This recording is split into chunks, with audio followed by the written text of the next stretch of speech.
Have you ever encountered someone, whether human or animal, who arrived just when you felt ready to give up? Not with grand gestures or elaborate words, but with a simple gaze or presence that quietly said, "I understand."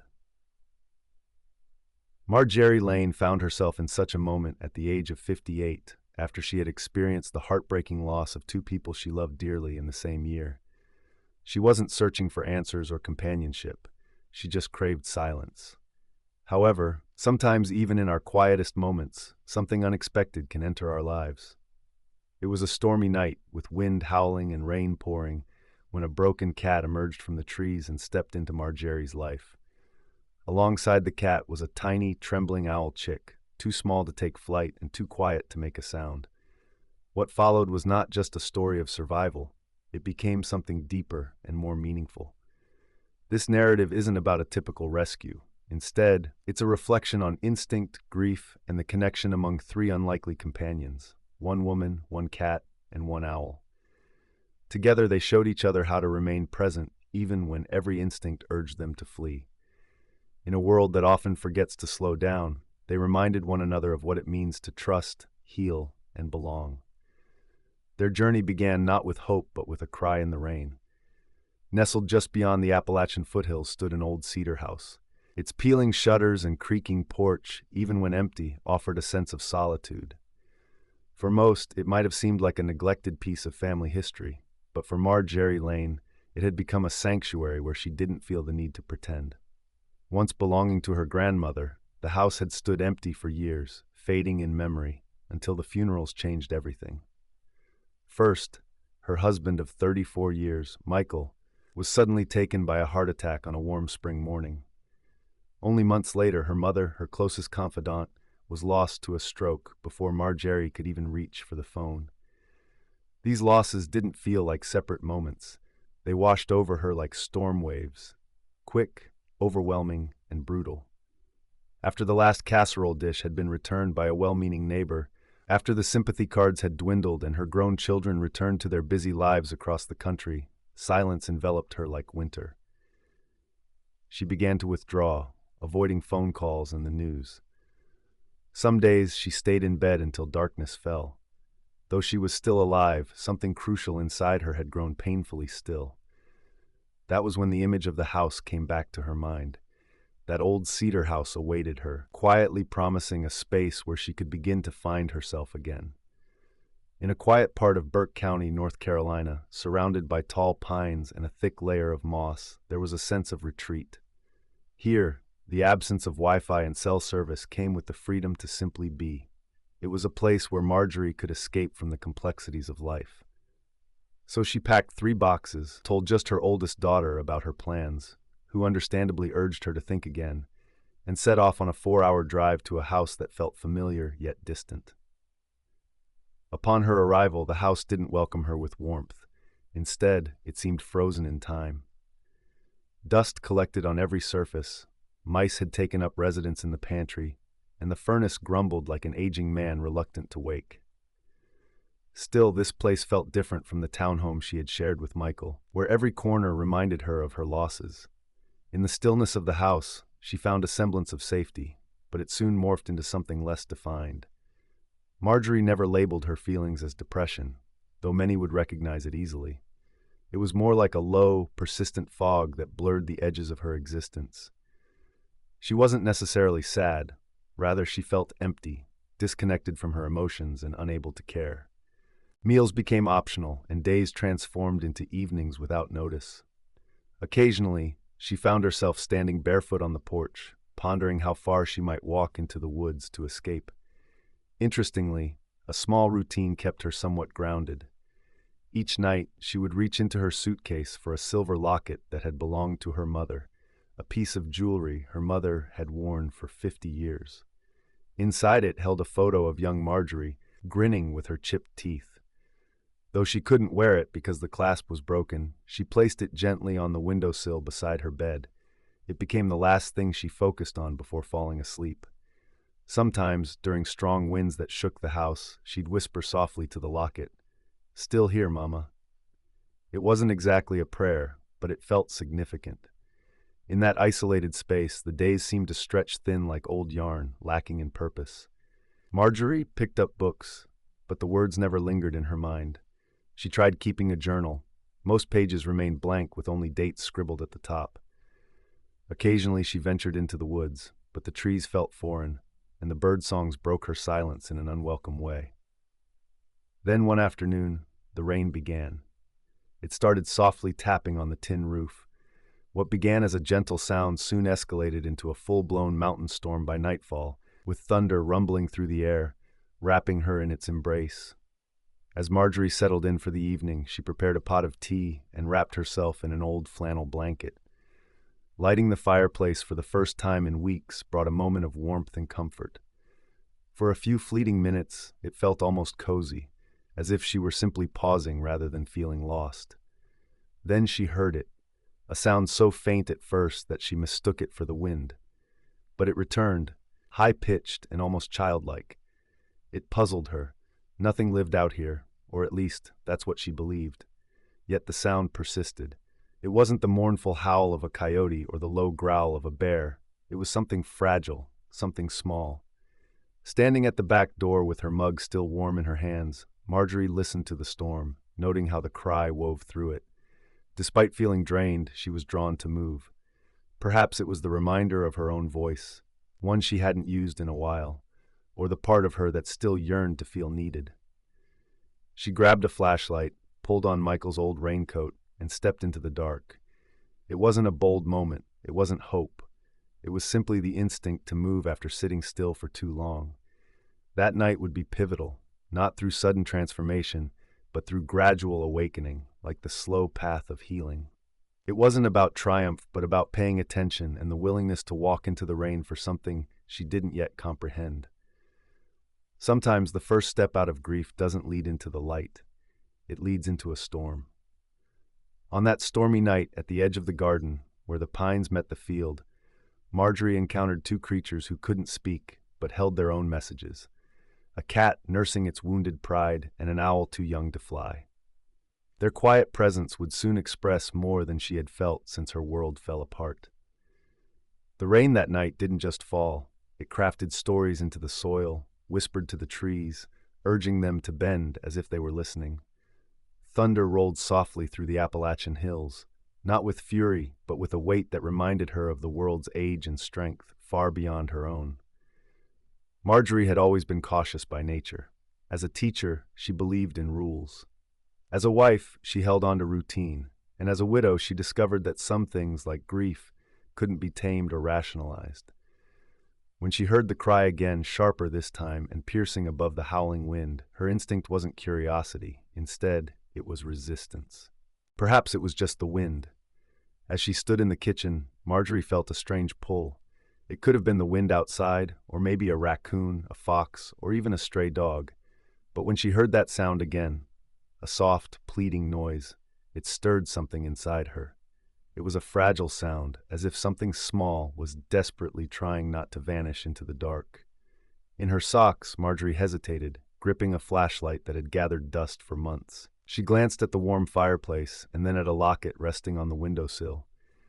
It was a small shift in her chest, a subtle yet profound feeling that didn't make much sense but tugged at her like gravity. She decided to put on Michael's old raincoat. The sleeves hung far too long, but she didn't mind. After sliding on her rubber boots, Marjorie grabbed the flashlight and opened the back door. An ice-cold gust hit her instantly, slipping down her collar and sending a shiver down her spine. It reminded her that the body could still feel, even when the heart felt numb. The flashlight flickered to life, illuminating patches of disturbed soil, a broken bench, and the sagging shape of an old compost bin. Then it stopped, focused on the old white oak tree. Through the relentless rain, something shifted. She stepped closer, sinking into the mud, her heart racing not from fear but from the strange excitement of doing something out of the ordinary.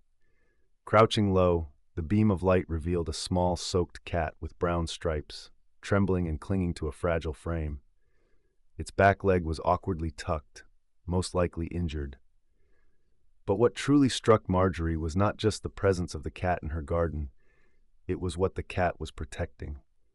curled tightly around something even smaller. It appeared at first to be a cub, but as she leaned in, the light caught dark, slick feathers.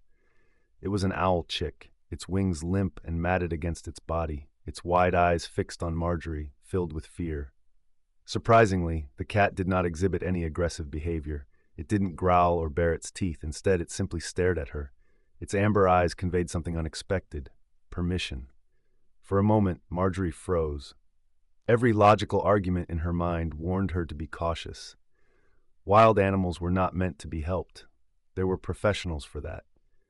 You didn't just invite a cat into your life without thinking things through. And yet, she remembered something an old biology teacher had once shared. Instinct doesn't always lead to aggression. Sometimes it is about protection.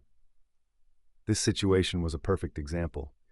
Here was a wounded predator alongside a vulnerable prey, two animals that typically wouldn't share a space, yet they were huddled together in the middle of a storm, wrapped around each other as if they were family. Marjorie stepped back slowly and returned to her house, her mind focused on helping them. She found a large plastic bin in the shed, cleaned it out, and lined it with one of her flannel blankets. After slicing some raw chicken from the freezer and grabbing a bowl of water, she moved everything back into the kitchen. When she placed the bin near the tree, the cat didn't seem to react. Marjorie observed carefully, waiting for something to happen. Then, a moment that she would remember for years unfolded. The cat gently nudged the owl with her nose. Favoring her injured leg, she limped forward, guiding the owl chick, too weak to resist, into the bin.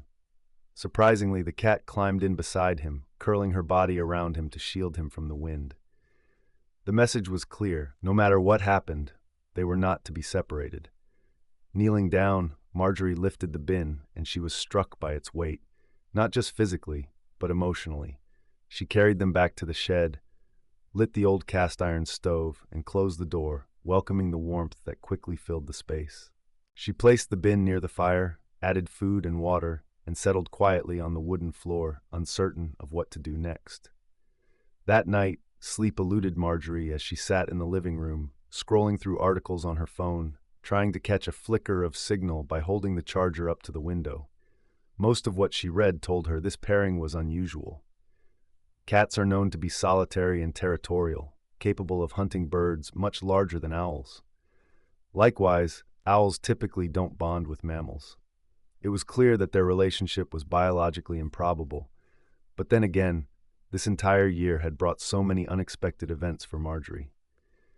As the storm began to ease and the house settled into stillness, she quietly crept into the shed. The cat, who she had started to call Ash for her fur's color, lifted her head but remained still. Meanwhile, the owl chick, whom she named Juniper, was sleeping with his tiny beak tucked against Ash's side. It wasn't about scientific logic. It was something more primal. Two wild creatures, battered by the world around them, had found safety in the most unlikely of places. Marjgerie sat next to the fire, its gentle popping creating a warm atmosphere. She quietly reflected, "We're all a bit broken, aren't we?" This simple moment felt special, not because of any dramatic change, but because it held a shared understanding.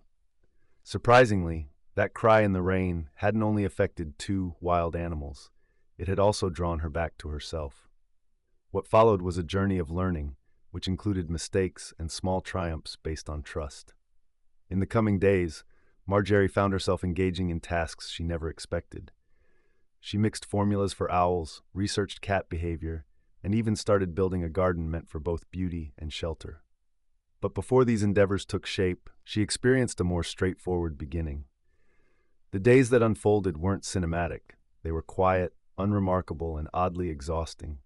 There wasn't a sudden bond formed or a grateful animal frolicking at her feet.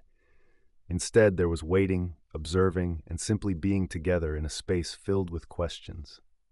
Ash, the injured cat, wouldn't eat for 3 days. She would sip a little water from the bowl Marjgerie provided, but ignored all food, whether raw chicken, ground beef, or fish. Instead, she remained curled tightly around Juniper, the owl chick, her body tense and her amber eyes watchful. Juniper was in worse shape. His left wing hung incorrectly, his feathers dirty and damp. He struggled just to hold his head up, often keeping his eyes shut. Though Marjgerie was no expert on birds and only recognized a few by their sounds, she understood fragility when she saw it, the kind that vanishes unexpectedly. Still, she hesitated to contact the wildlife center. It wasn't a matter of pride, something deeper held her back. That night in the rain, Ash's gaze lingered with her, and despite her suffering, Ash stayed close to Juniper. It felt like an unspoken challenge, not about strength, but rather about patience and being present. So Marjgerie chose to stay. Each morning she woke earlier than she had in months and gently opened the shed door. Each time Ash would slowly raise her head, assess who had entered, and then settle back down, never straying far from Juniper's side. She would change the water, refresh the bedding, and set down food. Then she would sit, neither speaking nor staring, just present. Sometimes she read, other times she breathed in the comforting scents of cedar, wood smoke, and wet fur. The shed, once a cluttered storage space for broken tools and forgotten garden pots, had transformed into something special. It became a sanctuary, not only for the animals, but also for her. After Michael's death, this was the first place where she truly felt needed. After 3 days, Ash finally took a few bites of food. Marjgerie, noticing, nudged the remaining chicken toward Juniper. He didn't immediately respond, but the simple act of sharing brought tears to Marjorie's eyes. It wasn't a loud sobbing cry, but rather a quiet trickle, a release of emotions that had been held too long. 2 days later, a breakthrough came with Juniper. His eyes started to open longer. He tracked movement and even chirped softly when Marjgerie entered the shed. She took that as a sign of trust. Gently, with gloved hands and trembling fingers, she offered him a bit of softened food mixed with vitamins she had learned were safe for birds. To her amazement, he accepted it. This sparked a new routine, an imperfect yet calming rhythm. Each morning, she would open the shed to provide fresh food and water. Midday was reserved for quiet companionship, either reading or softly talking. Evenings found her by the fire, sharing stories about her day with her animal companions. They might not understand, but what mattered was that she spoke again. Of course, doubts crept in. One hit her while she was in town, picking up supplies like meat, gorges, and small animal supplements. At the checkout, she vaguely mentioned taking care of a wild cat. The young cashier, no older than 20, laughed, then seemed concerned. "You should probably call animal control," he suggested, as if she were the one in danger. Another doubt came from a neighbor who lived a quarter-mile away. Word had spread in their small community. The woman, polite yet firm, left a note on Marjorie's porch. "Please be cautious. Wild animals don't belong in neighborhoods. Someone could get hurt." Marjgerie folded the note carefully and placed it in the kitchen drawer beside an unopened envelope from her insurance company and a card she couldn't bring herself to throw away from Michael's memorial. Deep down, she knew they were right. Ash and Juniper didn't belong here. It wasn't natural. She wasn't trained or equipped for this. Yet every evening, Ash would let her in. As she sat closer, Juniper began to perch on the low bench beside her. Neither the cat nor the owl moved aggressively. They simply stayed there. This moment reminded her of something Michael used to say during the stressful end-of-year school rush. Sometimes, the best thing to do is just show up, sit down, and not rush away. That's exactly what she did, and so did they. There was no dramatic healing or sudden sense of peace. It was all about building trust, one glance at a time. Gradually, almost without realizing it, Marjgerie started to care about small things again. She found herself noticing whether Juniper was sleeping too much or if Ash had gained weight. She began to realize bigger things too, like how nice it felt to wake up with a purpose, or how the outside world was shifting away from being an intimidating stranger to becoming a friendly invitation.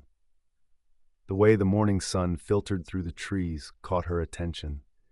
The sound of pine cones thudding softly to the ground intrigued her, and she became aware of the gentle rustle of foxglove leaves stirred by the wind. With renewed energy, she tended to the garden, sweeping the porch and even brewing fresh coffee instead of reheating the same cup day after day. As Ash's leg healed slowly and Juniper's wing grew stronger, something within Marjgerie began to thaw too, though she wouldn't have called it that. One late afternoon, as she sat near the shed with a warm cup of tea, Juniper hopped onto her shoulder for the first time.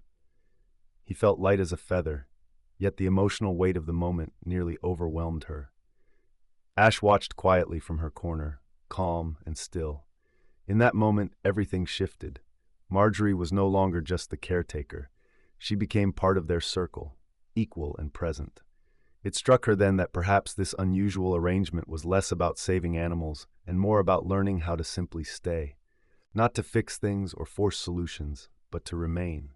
In a world that often rushes to erase or ignore pain, what helps us the most is the presence of another being, watching, breathing, and enduring alongside us. In that little shed, tucked away against a quiet pine forest, three creatures, a cat, an owl, and a grieving woman, were discovering this important lesson together. However, as Marjorie would soon find out, trust isn't a confinement, and love, no matter how gentle, isn't ownership. The time would eventually come when one of them would need to leave, and Marjorie would have to face the challenging distinction between caring for something and letting it go. The more time she spent with Ash and Juniper, the clearer it became just how little she understood about the world. For almost 60 years, she had been immersed in the world of education. Textbooks, lesson plans, parent meetings, and friendly smiles while shopping. She had taught American history, vocabulary, multiplication, and encouraged kids to keep their hands to themselves. But now she was witnessing something entirely different, an expression of love that transcended words, species, or reason. It began with simple gestures. Each time Juniper stirred in his sleep, Ash would lift her head. If he chirped or moved, she instinctively wrapped her body around him for warmth. At first, Marjorie thought it was just chance or a motherly instinct, but Ash kept it up, even as Juniper grew stronger and his feathers dried and smoothed out. Ash groomed him, much like a mother cat would with her kitten, gently licking around Juniper's wings and head, mindful not to startle him. He accepted her care without fear. One afternoon, Marjorie set out 3 portions of food, one for herself, one for Ash, and one for Juniper, just in case. As Juniper eagerly hopped toward the food, pecking at the minced beef, Ash, despite her own hunger, waited patiently. She chose to eat only after Juniper had finished. It was neither an act of submission nor a display of dominance. It was simply grace. At night, they snuggled together under a pile of blankets, Ash's tail draped over Juniper like a protective ribbon. Marjorie took photos at first out of disbelief, then to capture the essence of trust. Curious, she searched online for similar stories. She found accounts of unusual animal friendships, a lioness caring for an antelope, a dog nurturing a duck, and a cheetah raised alongside a golden retriever. Yet those bonds were often cultivated in controlled environments like sanctuaries or zoos. What was unfolding in her shed was spontaneous and completely mutual. Marjorie reached out to Dr. Bennett, a local wildlife expert she had read about months ago, to casually inquire if such interspecies connections were common. He chuckled softly and replied, "Nature doesn't follow our rules, Miss Lane." His statement lingered in her mind. Sometimes survival rewrites instinct. As the days grew warmer, the bond between Ash and Juniper settled into a gentle and reliable rhythm. This connection didn't fit neatly into conventional understanding.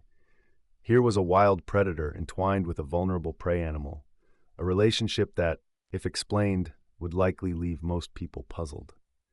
As Marjorie chose to stay together with Ash and Juniper, she began to reflect on her journey, not just in relation to them, but also about herself. In the early weeks following the loss of Michael and her mother, her instinct had been to retreat into silence. She found herself pulling away from her daughters, ignoring calls from friends, and even feeling resentment towards the neighbor who left soup on her porch. Grief felt heavy and isolating. Yet here she was, sitting in a shed with a cat and an owl, and unexpectedly finding comfort in their presence, creatures that likely had no understanding of grief. This made her ponder whether love was more than just a human trait. Perhaps, at its core, love is simply about recognizing vulnerabilities and fears, that subtle ache that signals, "I need you," even when pride tells us to hold back. Ash didn't look after Juniper out of obligation, just as Juniper didn't cling to Ash because they had to. They saw each other in their rawest forms and chose, without words but through time, that it was better to be together than apart. One morning, Marjorie observed Juniper trying to take flight across the shed. He flapped his wings clumsily, lifted a few inches off the ground, and landed sideways into a pile of blankets. Ash approached him, not out of alarm but curiosity. She sniffed him gently, nudged him with her head, and then walked away, her tail flicking in what seemed like encouragement. It was a sign that space was forming between them, a healthy kind of space that communicated, "You're stronger now, you can try." This reminded her of her own daughters, now grown and far away. It had been difficult to let them stumble and make mistakes as they left home. Marjorie recalled holding her breath each time they ventured into new experiences, resisting the urge to step in before they faced any real challenges. That was perhaps the hardest kind of love, the love that stays close yet allows for growth, the kind that says, "I'll be right here, but I won't prevent you from exploring." It resonated with something Michael had once shared when their youngest went off to college. Parenting is just one long, slow lesson in how to say goodbye with grace. She hadn't understood it back then, but watching Ash take a step back as Juniper flapped his wings again, she finally did. That night, Marjorie wrote about her insights in her journal. That first entry in months that wasn't focused on meal schedules or feather conditions. Marjgerie reflected on the different faces of love, recognizing that sometimes it meant staying close, while other times it meant stepping back. Occasionally, it took on an unexpected form, like when a furry creature curled up next to a feathered one. She decided to title her thoughts, "Love That Knows No Species." The following morning, Marjgerie opened the shed door to find Ash and Juniper both awake. Ash stretched leisurely, while Juniper stood tall on a wooden crate that Marjgerie had placed there just the day before. Their eyes met hers before shifting slightly, as if they were waiting. For what? Not for food or water, but perhaps for permission. Marjgerie sensed something was changing. Deep down, she felt a tightening in her heart. She knew the time was coming when Juniper would fly further away and might not return. That thought weighed heavily on her, but for the moment, they were all still together, still choosing one another, still weaving a story that seemed almost unbelievable. As she prepared for the day ahead, Marjgerie brewed her coffee slowly, savoring the calm that comes without a rush.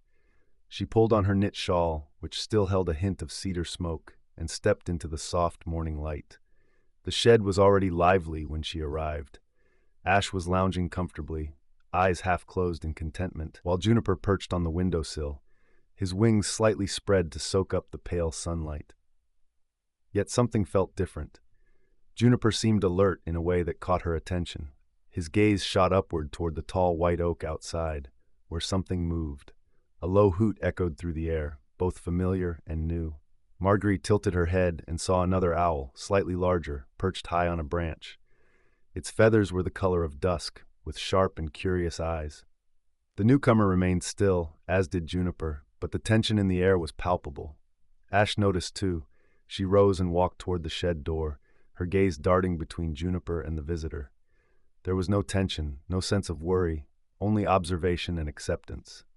The second sign of change came later that afternoon. Instead of napping, Juniper fluttered from surface to surface within the shed. His wings felt stronger, more capable, as he moved from a crate to a shelf and then to a beam.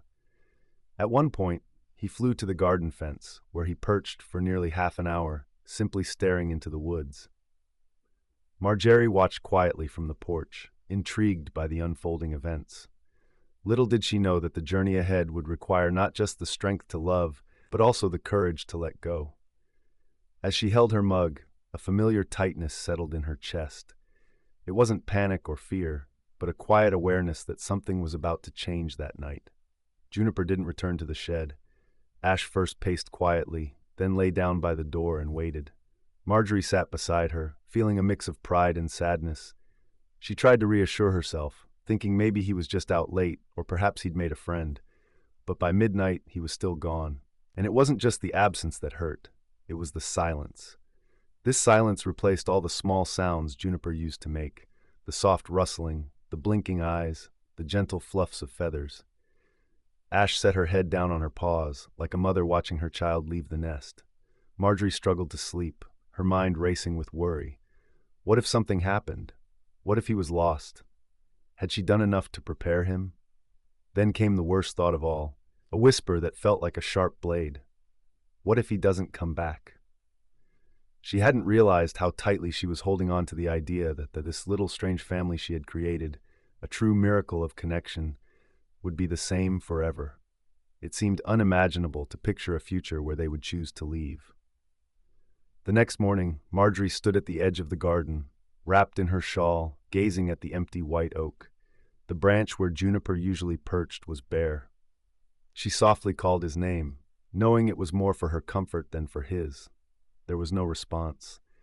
The ache in her chest was all too familiar, reminding her of the day her youngest daughter packed her car for grad school, or the night she sat alone at the kitchen table after Michael's funeral, acutely aware that no one would ever sit in his chair again.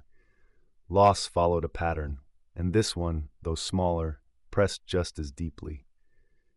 By afternoon, she found it hard to sit still. She wandered through the shed, rearranging things that didn't need arranging. She rummaged through an old box of sweaters meant for donation, hoping to distract her hands, but her mind kept circling back. Was he hungry? Was he okay? Was he happy? Then came the thoughts she hesitated to face. Was she selfish for wishing he'd stay? That night, she found herself standing in front of the locket that belonged to her mother, still resting on the windowsill, grappling with the weight of her emotions. The silver frame was tarnished, yet the photo inside showed her young face, unchanged by time. She picked it up and softly asked, "How did you let me go without falling apart?" In that still moment, she recalled something her mother once told her. When she first dropped Marjorie off at college, her mother embraced her tightly and said, "You don't belong to me. You belong to the world now. I was just the bridge." That understanding became clear. Juniper was never hers to keep. He belonged to the sky, the trees, and the open spaces meant for him. She had simply been the bridge between his challenging start and his bright future. Real love, she realized, wasn't about holding on to someone. It was about letting them go. Releasing someone doesn't mean they leave your heart. It means trusting they will find their way, even without you. Later that evening, she walked back to the shed and found Ash curled up in her blanket, calm and no longer anxious. Marjorie sat beside her, placing a locket gently on the windowsill, a quiet offering and a symbol that love doesn't diminish just because its form changes. She felt uncertain if Juniper would return, but she knew she would be ready. If he didn't come back, she would still feel proud for having helped him heal, for staying, and for loving him enough to let him go. What she didn't realize was that some connections, once forged, don't truly sever. They stretch and adapt. They might grow quiet, yet they persist. As night fell under the soft rustling of pine needles, Marjorie let herself hope, not with expectations, but with a simple belief that some goodbyes may not last forever. The new beginning wouldn't be marked by absence, but by a return. The first heavy snow of the season arrived, blanketing the Appalachian foothills in a silence so profound that it quieted even her thoughts. The air felt still, as if the world paused just to listen. Trees bent under the weight of the snow, and the skies hung low and heavy. The paths she used to walk each morning were now hidden beneath layers of soft white. Ash grew restless as the winds began to stir. She paced along the edge of the garden, her ears perked up, catching every gust. Her body was healed and strong, moving with grace once more. But something about that afternoon stirred a feeling of unease within Marjorie that she couldn't quite name. Snow fell heavily, swirling around the trees like quiet warnings. Marjgerie stacked wood by the fire and filled water bowls in the shed, preparing for the possibility of a power outage. The storm was expected to last through the night, but she found herself anxiously waiting for Juniper to return. It had been several days since she'd last seen him. Initially, Marjgerie hadn't worried too much. He had been coming and going more frequently, often spending the night with Willow, the female owl he had befriended. She had watched them from the porch, two small figures dancing against the sky, their movements filled with a joyful rhythm. But tonight, an uneasy feeling settled in her gut. By 10, Ash had stopped her pacing. Now, she stood still at the edge of the porch, her tail low and her eyes locked on the dark woods. Marjgerie wrapped her shawl tightly around her shoulders, feeling the biting cold through the wool. There was still no sign of Juniper, and the silence from the trees was unsettling. Suddenly, Ash made a sound that Marjgerie had never heard before. It wasn't a growl or a call. It was a mix of a cry and a howl, low and filled with a deep, resonating sadness. Ash lifted her head and let out another cry, now louder, as if trying to reach Juniper from afar. In that moment, Marjgerie understood without needing words. Juniper was in trouble. Without hesitation, she went inside, pulled on her boots, layered 2 coats, and grabbed a flashlight along with her thickest scarf. When she came back out, Ash was already waiting at the gate, her breath forming clouds in the icy air. "Okay," Marjgerie said, her voice calm yet firm. "We'll find them." The woods looked eerie, transformed by the snow. Trees loomed like dark shadows, with familiar paths hidden from view. Each step Marjgerie took sank deep into the snow, soaking her socks and numbing her toes. But Ash moved confidently, her nose to the ground. With her keen instincts, she led the way through the darkness, and Marjgerie struggled to keep up, the flashlight beam flickering with each step. They walked for what felt like hours, until finally a sound cut through the wind, a muffled screech, frantic and faint. Ash froze, her ears perked up before she took off running. Marjgerie followed, her heart racing with a mix of fear and hope as she stumbled through the drifts of snow. The flashlight beam illuminated a broken branch and then a clearing. Beneath the twisted arm of a fallen white oak, Marjgerie spotted them. Juniper and Willow, huddled together beneath a collapsed limb, their feathers soaked and wings pinned down. Willow struggled to shift, her talon trapped beneath a branch. Nearby, Juniper stood, fluffed up and shaking, calling out weakly into the storm. Marjgerie took a deep breath and said, "We found them." Ash was the first to approach, moving slowly and calmly. Upon recognizing him, Juniper hooted softly, and Ash responded with a gentle growl, not out of anger, but relief. Marjgerie knelt down, her gloves quickly getting soaked as she reached under the branch to free Willow's foot. She spoke softly, reassuring, "It's okay, sweetheart. We've got you. You're all right now." Juniper managed to flutter weakly up to Marjgerie's shoulder, snuggling in for warmth. Once Willow was free, she didn't fly. She simply collapsed into Marjgerie's arms, light and fragile. The walk back was slow and exhausting, but there was a sense of purpose that wrapped around them, keeping them moving forward. When they reached the shed, Marjgerie rekindled the fire and dried the owls with warm towels, preparing soft bedding for them. Ash stayed close, licking Juniper's feathers and curling around Willow, just as she had done with the tiny owl long ago. Outside, the storm howled, but inside, they found peace. That night, Marjgerie chose to sleep in the shed, wrapped in blankets beside Ash and the owls. The crackling fire and the steady sound of breathing helped her feel grounded and present. She reflected on how many people feared storms and viewed them as destructive. Yet this storm had not taken anything, it had brought them home. Perhaps, she thought, that's a truth about life itself. The moments we dread, storms, losses, disruptions, often lead us back to what truly matters. Maybe it isn't safety that saves us, but the courage to step into the cold for someone we love. Looking down at Juniper, now peacefully asleep beside Willow, she noted how his wing rose and fell with ease. He had chosen to return and had trusted her once more, as had Willow. The next morning, sunlight broke through the trees, warming the world like forgiveness. The untouched snow sparkled, feeling softer than ever before. The storm may have passed, but its gift remained. Marjgerie soon realized that this reunion was not the end of their story. It was a new beginning.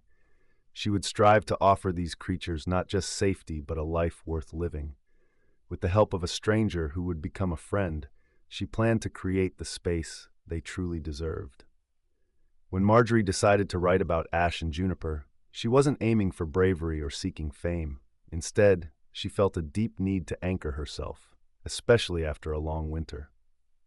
Even though the storm had passed and warmth had returned to her shed, she sought something tangible to hold on to when doubt started to creep in again. So she opened her old laptop, affectionately named Dusty Slow, and began to write. She called her blog, "The Garden at the Edge of the Pines," a title that felt just right. It represented the wild yet serene sanctuary her life had become, growing quietly just out of the typical view of the world. In her first blog post, Marjgerie didn't dive into tales about the cat or the owl. Instead, she explored the theme of grief. She shared insights about waking up to find that the people who once filled her life were no longer there, and how silence can be a comforting presence initially but can later feel overwhelming. She wrote candidly about her expectations, expressing that nothing would change, and then, unexpectedly, one night, something did. Her post lacked photos and hashtags, containing only her narrative. Marjorie didn't anticipate anyone would read it, but then one reader responded. Soon others followed, and within a week she found herself deluged with emails from strangers. Most were older women like herself, sharing their own losses, whether it was a husband, child, or beloved pet.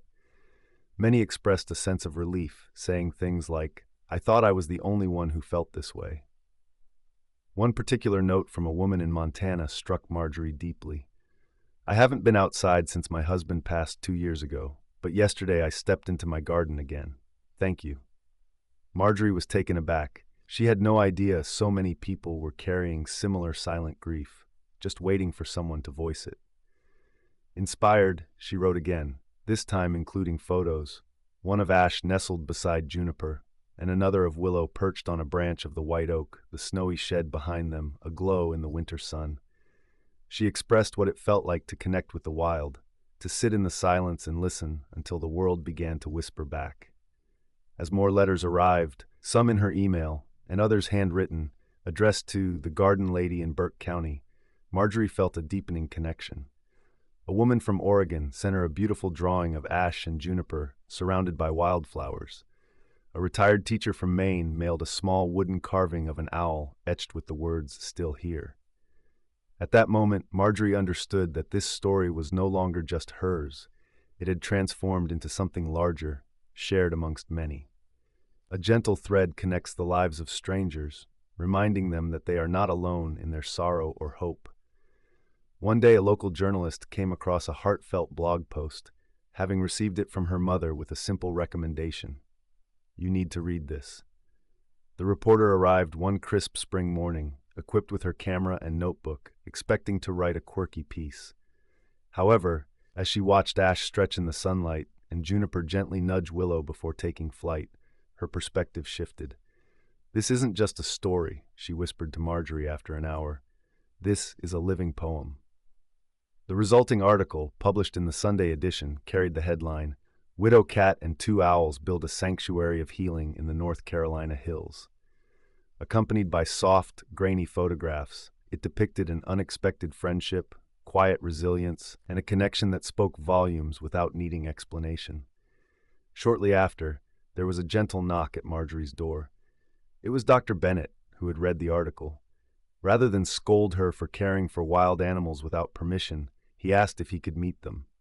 Tall and soft-spoken, with crow's feet that deepened when he smiled, he observed Ash with quiet respect, unbothered when Willow soared near him.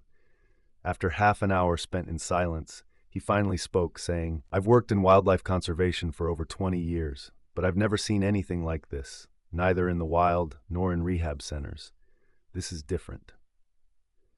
As they sat on the porch sipping lukewarm coffee, Marjorie shared what she had learned, her fears, and her hopes for the animals. She didn't want to tame them or keep them.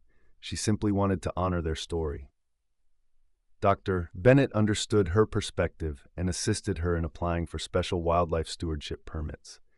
He also connected her with a conservation group that offered guidance on creating a semi-wild enclosure just beyond her garden. This new space would allow Ash, Juniper, and Willow to roam safely and freely. Together they planted native shrubs, built nesting boxes, dug a small pond, and scattered perches among the pine and maple trees.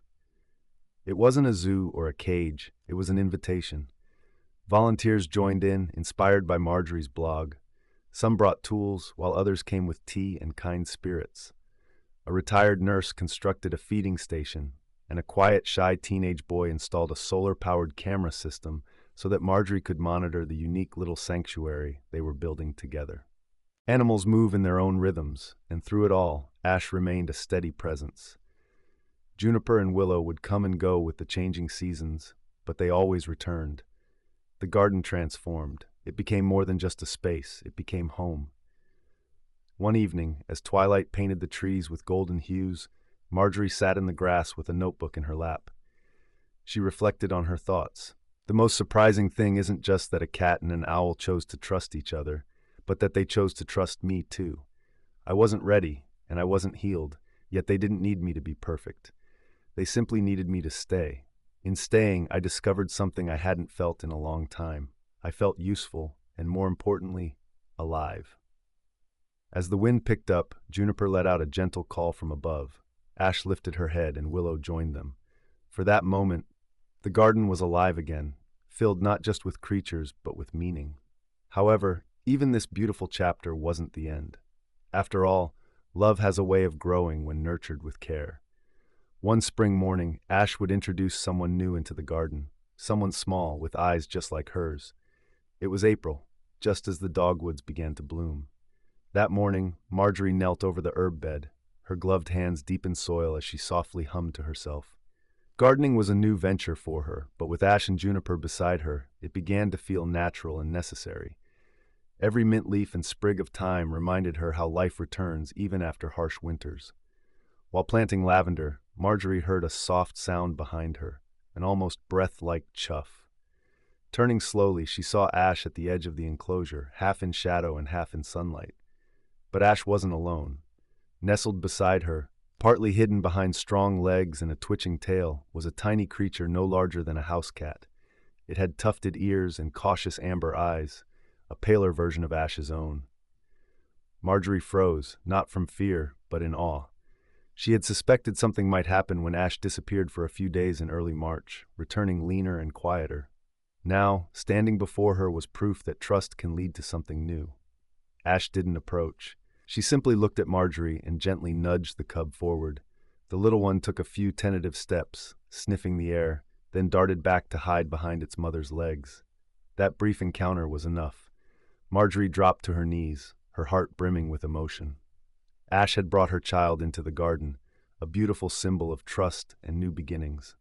The moment was quiet and gentle, without any dramatic flair, no fireworks or swelling music.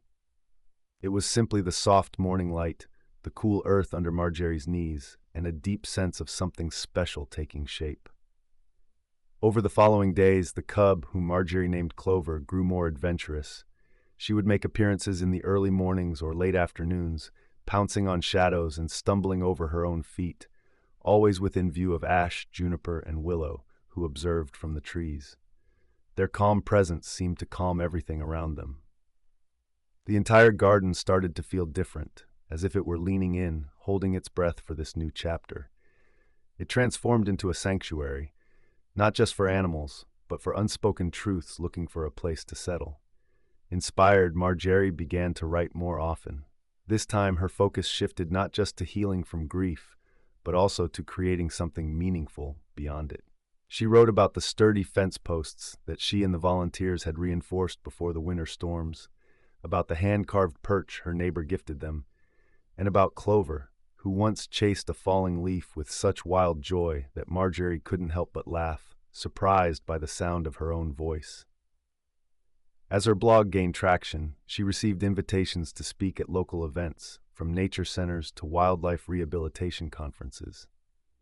Though she felt uncertain and reluctant, she always agreed, not because she saw herself as an expert, but because she believed their story deserved to be told. People were not there just to hear about cats and owls. They were drawn by the theme of trust that wove through it all. Trust was what connected everything. Ash had trusted Juniper, a creature she could have harmed but chose to protect instead. Juniper had trusted Marjorie, perching on her shoulder in the early days and calling for help when he needed it. Ash had also trusted Marjorie enough to stay, give birth, and return. In the end, Marjgerie learned to trust herself. That, perhaps, was the most challenging lesson, to believe that even after loss, even after silence, she still had something to offer, a role to fulfill, and a garden to nurture, not just with her hands but with her heart. Often, she recalled the locket resting on the windowsill of the shed, its tarnished silver holding a photo of her youthful self, unchanged. This locket had once felt like a lifeline to her past, but now it felt like a blessing. Her mother's presence was not something to clutch tightly. It lived on in the rustling wind through the trees, the warmth in Ash's gaze, and the fluttering wings of Juniper each time he returned at dusk. As visitors began to arrive, visitors arrived in small, quiet groups, each showing respect for the space around them. Some came to lend a hand, while others chose to simply sit in the garden, taking deep breaths and absorbing the peaceful atmosphere.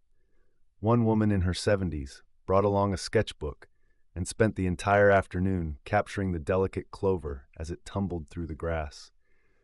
A young widower brought his son, who pointed excitedly at a nearby owl and whispered, "That's the owl from the story." Marjorie, the heart of this garden, asked for little. All she wanted was kindness and a calm presence.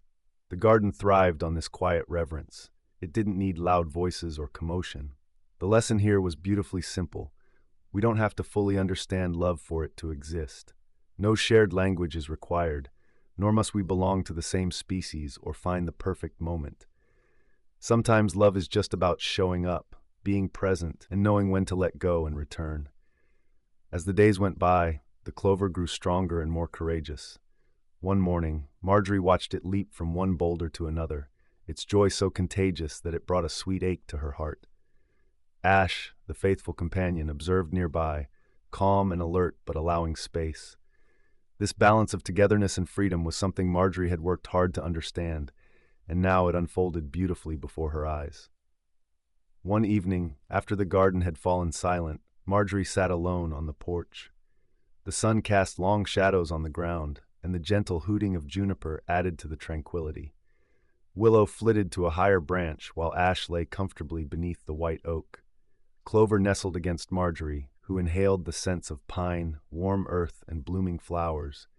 She closed her eyes, feeling that this moment was not just sufficient, it was more than enough. Not every life receives a second chance, yet hers had, and it didn't come from careful planning or relentless effort. Instead, it emerged from listening, staying, and embracing the wildness around her, not to control it, but to learn from it. As summer approached, bringing with it new blooms and longer days, Marjorie realized she had another story to share, one that extended beyond her porch, her garden, and even her beloved mountains. It was a story for anyone who felt lost yet dared to hope for a way back. Soon she would write it not just as blog posts, but as a book, one that might endure longer than her own life, longer even than ash or juniper. A story meant for the world.